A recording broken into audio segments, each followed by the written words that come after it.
시편 제79편. 하나님이여, 이방 나라들이 주의 기업의 땅에 들어와서 주의 성전을 더럽히고 예루살렘이 돌무더기가 되게 하였나이다. 그들이 주의 종들의 시체를 공중의 새에게 밥으로, 주의 성도들의 육체를 땅의 짐승에게 주며 그들의 피를 예루살렘 사방에 물같이 흘렸으나 그들을 매장하는 자가 없었나이다. 우리는 우리 이웃에게 비방거리가 되며 우리를 애워싼 자에게 조소와 조롱거리가 되었나이다. 여호와여, 어느 때까지니까? 영원히 노하시리이까? 주의 질투가 불붙듯 하시리이까? 주를 알지 아니하는 민족들과 주의 이름을 부르지 아니하는 나라들에게 주의 노를 쏟으소서. 그들이 야곱을 삼키고 그의 거처를 황폐하게 함이니이다. 우리 조상들의 죄악을 기억하지 마시고 주의 긍휼로 우리를 속히 영접하소서. 우리가 매우 가련하게 되었나이다. 우리 구원의 하나님이여, 주의 이름의 영광스러운 행세를 위하여 우리를 도우시며 주의 이름을 증거하기 위하여 우리를 건지시며 우리 죄를 사하소서. 이방 나라들이 어찌하여 그들의 하나님이 어디 있느냐 말하나이까? 주의 종들이 피 흘림에 대한 복수를 우리의 목전에서 이방 나라에게 보여주소서. 갇힌 자의 탄식을 주의 앞에 이르게 하시며 죽이기로 정해진 자도 주의 크신 능력을 따라 보존하소서. 주여, 우리 이웃이 주를 비방한 그 비방을 그들의 품에 7배나 갚으소서. 우리는 주의 백성이요 주의 목장의 양이니 우리는 영원히 주께 감사하며 주의 영예를 대대에 전하리이다. 할렐루야. 사랑하는 열린문교회 성도 여러분, 지난밤도 주님 주신 은혜와 평강 가운데 단잠 주무셨습니까? 아침을 깨우는 말씀, 목요일 이 아침에 주님께서 저와 여러분에게 주시는 말씀은 시편 79편 1절에서 13절까지의 말씀입니다. 오늘도 주시는 살아계신 하나님의 말씀을 통하여 저와 여러분의 삶 가운데 선명한 성경적 기준이 세워지길 원하며, 또한 그 기준대로 살아내심으로 하나님께서 기뻐 받으시는 삶을 살아내시는 저와 여러분이 되었으면 좋겠습니다. 오늘은 이제 나음서를 마치고 시편을 다시 보게 되었는데요. 시편은 성경 속의 성경이라 할 만큼 이 많은 기독교인들에게 이 귀히 여기는 이 책이며 또한 많이 암송하는 책이기도 합니다. 그만큼 그 안에는 풍성한 하나님의 은혜와 그리고 그 은혜를 노래하는 이들의 그 심경들을 담고 있는데요. 이것은 우리에게 참으로 많은 공감 그리고 위로, 다양한 어떤 감정을 느끼게 하는 요소들이 됩니다. 그래서 시편에는 다양한 장르들이 있거든요. 감사의 시나 우리가 흔히 이야기하는 찬양의 시라든가, 그리고 오늘 이 시의 이 분류인 이 탄원, 탄식을 그린 시의 장르도 있습니다. 많은 분들이 이런 시편의 장르들 가운데 하나님 앞에 감사한다든가 하나님을 찬양한다든가 경배하는 이와 같은 형태의 시편의 양식은 너무나 당연하게 받아들이고 이해할진데, 이 탄원이나 탄식의 이 장르에 대해서는 뭔가 의아함을 갖는 것도 사실인 것 같습니다. 우리가 예전부터 배워온 신앙관에 의하면 하나님을 원망하거나 하나님 앞에 탄식하거나 이 원망하는 듯한 탄원을 하는 것은 뭔가 신앙인으로서 성숙한 자로서는 해서는 안 되는 일처럼 지금까지 교육받아오고 인식해왔기 때문인데요.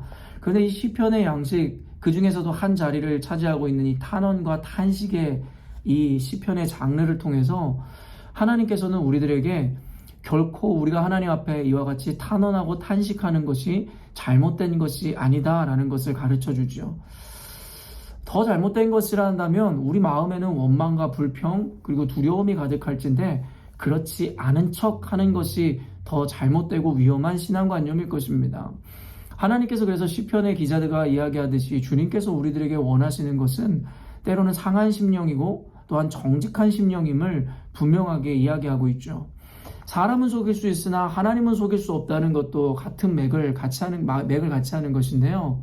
우리 마음 가운데 슬픔과 좌절과 분노, 때로는 두려움, 또 원망하는 마음이 있을 때 우리가 사람들을 속이듯 하나님을 속이는 것은 결코 옳지 않은 것입니다.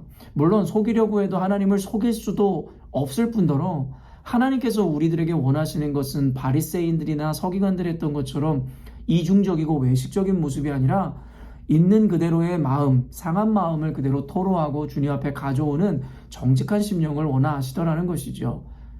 언젠가도 이야기했지만 사람이 아무리 도량이 넓다 하고 그리고 그 마음이 넓다 하여도 결국엔 그들에게는 한계라는 것이 있습니다. 그렇기 때문에 여러분의 이 푸념이라든가 여러분의 탄식을 들어주는 어떤 대상이 있다 할지라도 언젠가는 그에게는 한계가 발견되게 되고 도리어 그에게 이야기했을 때에 상처로 돌아오는 일이 있을 수도 있습니다. 그러나 하나님은 그런 인간들과는 다른 존재이십니다. 하나님의 그 사랑과 그리고 자비에는 한계가 없으며 영원 무궁하신 은혜를 가진 분이라고 성경은 이야기하고 있죠. 그 의미는 무엇이냐면 하나님께 택함을 받고 하나님께 이 사랑받는 자녀가 된 우리들은 그러한 넓으신 하나님 앞에 우리의 모든 감정들을 쏟아 고백할 수 있어야 되는 것이고, 그렇게 한다는 것이 결코 불경건하거나 잘못된 것이 아니다라는 것이죠. 그렇기 때문에 여러분, 기도할 때라도 외식하거나 여러분을 감추려 하지 마시고 여러분이 느끼는 그 감정들, 때로는 억울함들, 화가 난 마음들 사람에게 푸는 것이 아니라 하나님에게 모두 풀어내시기를 바랍니다. 물론 이와 같은 이야기를 한다고 해서 여러분들에게 늘 하나님 앞에 원망하고 불평하는 삶을 지향하고 살으라는 이야기가 결코 아니라는 것은 여러분은 다 이해하시리라 생각합니다. 다만 믿음으로 살면서도 오늘 이 시편 기자가 고백했던 이 어려움들과 탄원하고 탄식하는 모양처럼 우리 삶 가운데 때로는 우리가 이해할 수 없는 일들로 인해서 낭망되어지고 좌절되는 순간에 그것을 감추지 말고 하나님 앞에 있는 모습 그대로 가지고 나아가라는 의미인 것이죠. 오늘 시편을 살펴보면 아무래도 하나님의 이 교회, 말 그대로 오늘로 이야기한다면 교회인 것이고, 지금 여기에서 나오는 것은 하나님의 그 성전, 그리고 그 성도들, 고통당하고 파괴되어지는 이 성도들과 그리고 성전의 모양을 그리면서 특별히 믿는 이들, 하나님의 자녀들이 당하는 고통으로 인해서 하나님께 탄식하는 장면들을 그리고 있는데요. 1절을 읽어드리면, 하나님이여 이방 나라들이 주의 기업의 땅에 들어와서 주의 성전을 더럽히고 예루살렘이 돌무더기가 되게 하였나이다. 여기서 이야기하는 것은 대조를 이루는데요. 바로 이방 나라들, 그리고 주의 기업, 주의 땅, 주의 성전이라는 이 비교입니다. 말 그대로 여기서 이야기하는 이방 나라들은 하나님을 알지 못하는 이들을 의미하는 것이겠고, 주에게 속해 있는 이들 그리고 소유들을 이야기함은 하나님에게 속해 있는 하나님을 아는 자들에 대한 이야기를 표현하는 것입니다. 말 그대로 오늘의 문제는 무엇이냐면, 하나님을 알지 못하는 이들이 하나님의 자녀, 하나님의 택함받은 자, 하나님의 백성들을 고통 가운데로 몰아넣고 있습니다 라고 이야기하며 둘과의 대조를 통해 우리들에게 이 말씀하고 계시더라는 것이죠.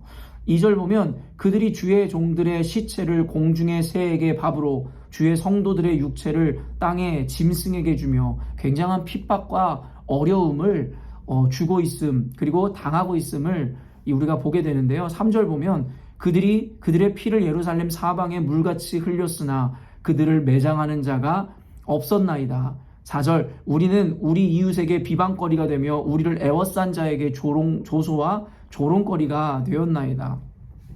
여기에 묘사된 장면을 보면 결국에는 이 하나님의 백성들이 하나님을 알지 못하는 이방 나라들에게 공격을 당하고 그리고 그들을 통해서 고통에 빠지게 되어지는 것을 보여주는데요. 그것이 너무나도 참혹한 모양이었음을 우리는 말씀을 통해 보게 됩니다.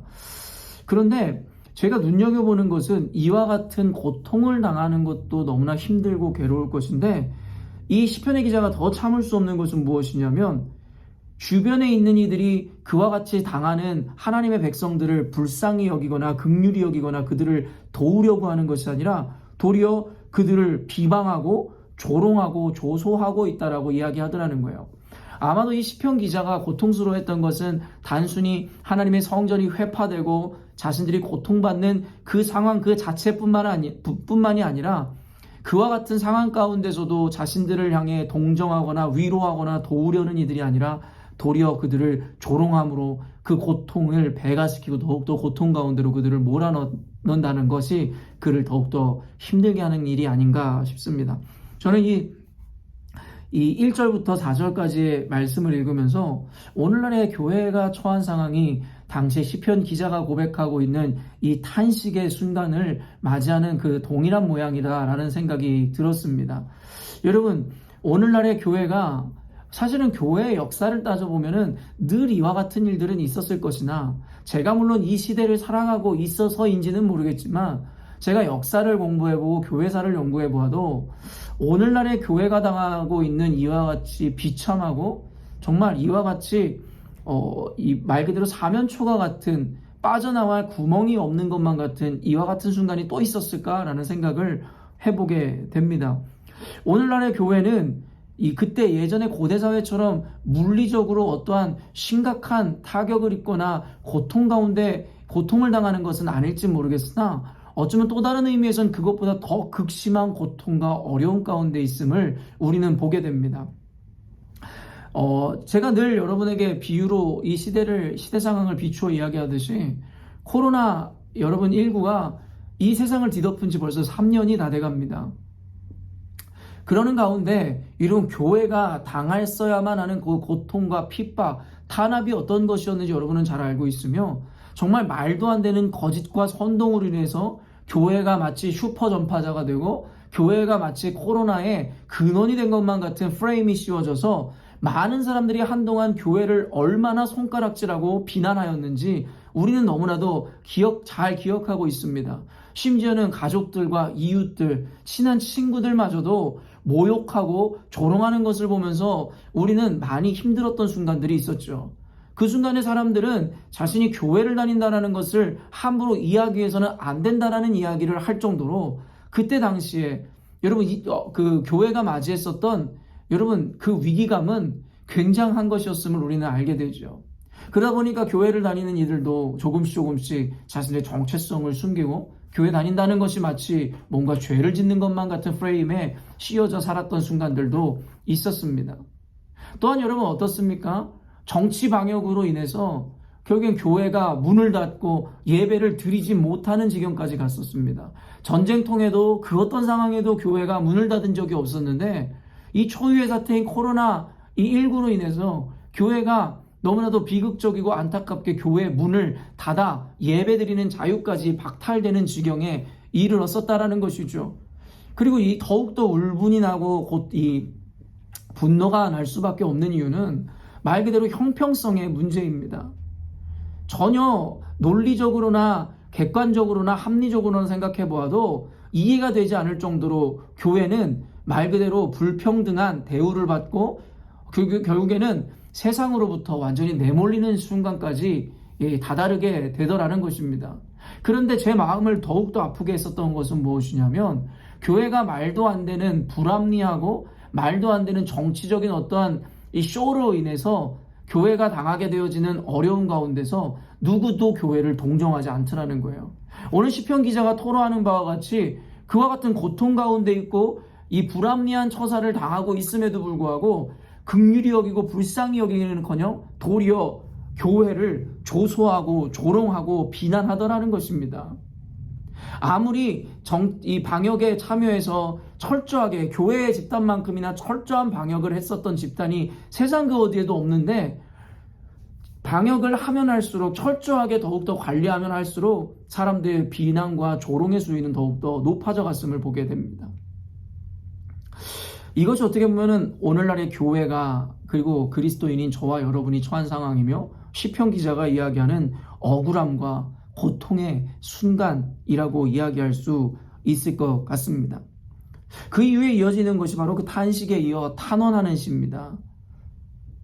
5절에서 6절을 읽어보면 여호와여 어느 때까지니까 영원히 노하시리이까 주의 질투가 불붙듯 하시리이까 주를 알지 아니하는 민족들과 주의 이름을 부르지 아니하는 나라에게 주의 노를 쏟으소서 그들이 야곱을 삼키고 그의 거처를 황폐하게 함이니이다. 아까도 이야기한 바와 같이 외식하고 가면을 쓴 그리스도인들의 기도와는 전혀 다른 내용입니다. 자신들을 공격하고 그리고 고통 가운데 몰아넣는 그들에 대해서 하나님 왜 노를 바라지 아니하시고 왜 그들을 심판하지 않으십니까? 라고 이야기하더라는 것이죠. 애들러 그저 그들에 대해서 불쌍히 여겨주십시오. 그들을 보호하여 주십시오. 이런 이야기라는 것이 아니라 자신의 동족과 자신의 교회가 당하고 있는 그 아픔 실정 가운데 하나님 왜 당신의 공의를 드러내 주심으로 저들의 불의를 꺾지 않으십니까? 라고 하는 분노가 섞인 탄원을 하고 있다라는 것이죠. 오늘날의 교회는 정직함을 회복해야 합니다. 아까도 이야기했지만 가면을 쓰고 전혀 속은 그렇지 않으면서 겉으로 의인인 마냥 사랑이 풍부한 마냥 이야기하는 것이 아니라 하나님 앞에 정직하게 우리가 당하고 있는 이 현실에 대해서 토로하고 하나님의 도우심을 구할 수 있어야 된다라는 것입니다. 사랑하는 열린문교회 성도 여러분, 말 그대로 오늘의 시편의 장르는 탄원시입니다.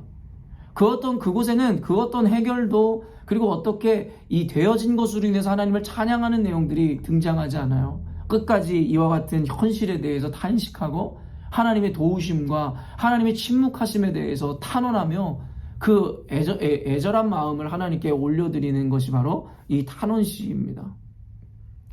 오늘날 우리 교회가 맞이한 현실 그리고 우리 그리스도인들이 느끼고 있는 이 고통의 문제가 바로 이와 같이 답답하고 하나님께서 나타나 보여주시지 않는 것만 같은 그런 현실 가운데 힘들게 버텨나가는 형국을 보여주고 있는 오늘날의 교회들과 그리스도인들의 모습인 것 같습니다.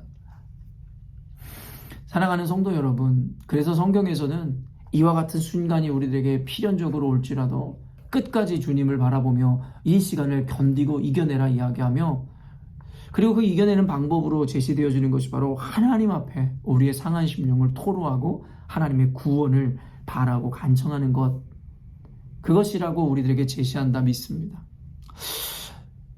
오늘을 살아가는 저와 여러분이 당하는 또 그리스도의 이름으로 당하게 되는 핍박과 능욕, 또 예수님을 따라가기에 경험할 수밖에 없는 불합리와 어려운 가운데 여러분이 얼마나 힘들고 가슴이 답답한지에 대해서 주님께서 이미 알고 계십니다. 여러분 스스로가 그것을 이겨내려 하지 마시고 오늘 하나님께 토로하십시오. 당장 눈앞에 어떤 기도의 응답이 펼쳐진 것이거나 악이 심판을 받는 일들이 일어나는 것이 아닐지라도 여러분의 그 마음 자체를 하나님께 올려드리십시오. 그리고 하나님의 위로를 구하십시오. 마지막으로 그럼에도 불구하고 이 탄원시에서도 늘 나타나는 형식인데요. 마지막에 지금까지 보면 아무것도 달라진 것이 없거든요. 그들을 공격하던 무리들이 심판을 받은 것도 아니고 핍박과 어려움이 그쳐진 것도 아닌데 이 탄원시의 마지막에 보면 꼭 찬양이 등장하게 되는데요. 오늘도 짧게 한 구절 등장합니다. 13절 보면 우리는 주의 백성이요 주의 목장의 양이니 우리는 영원히 주께 감사하며 주의 영예를 대대에 전하리이다. 여러분 고통당하고 있는 이 시편 기자의 이 처절한 믿음과 신뢰를 나타내는 이 구절입니다. 말 그대로 되어진 것 없고 여전히도 환경은 바뀌지 않았지만 그는 하나님을 향한 믿음과 신뢰를 고백함으로 말미암아 하나님 앞에 원망하지 않고 하나님 앞에 좌절한 자리에서만 멈춰 있는 것이 아니라 더 나아가 감사와 영광을 온전히 올려드리는 것, 이것이 바로 시편에서도 이 탄원시의 장르에 나타나는 전형적인 구조입니다. 우리들의 신앙에 있어서 하나님께서 주시는 도전입니다. 무언가 되어져서 찬양하는 것이 아니라 문제가 사라져서 하나님을 찬양하는 것이 아니라 여전히 문제가 있고 여전히도 고민이 있고 여전히도 핍박이 있고 여전히도 억울함들이 산재에 있을지라도 하나님을 찬송하라는 것이에요. 그리고 그 찬송의 근거는 되어진 현실, 이루어진 현실이 아니라 하나님을 믿고 의지하고 신뢰함이라는 것입니다. 시편 기자가 이야기하는 것이 그들은 주의 백성이며 주의 목장의 양이기에 우리가 하나님을 영원히 찬양하고 감사할 것이다 라고 이야기하더라는 것이죠. 사랑하는 열린문교회 성도 여러분, 이 시대에 예수를 믿고 교회가 된다라는 것, 그것 자체로도 고통당하고 비난과 모욕과 핍박을 당하는 것일지 모르겠습니다. 심지어 제자로서의 삶을 살아가다 보면 더욱더 많은 어려움과 핍박 그리고 가능성의 유혹들을 거절해야 되는 순간들도 있을 것입니다. 그럴 때마다 여러분 주님 앞에 여러분의 상한 심령을 있는 모습 그대로 토로하시고 고백하시고 여러분의 마음을 드러내십시오. 그럼에도 불구하고 충분히 여러분의 가슴에 있는 그 원한들과 아픔들을 토로하신 이후에 마지막으로는 여러분의 믿음과 신뢰를 하나님께 보여주십시오.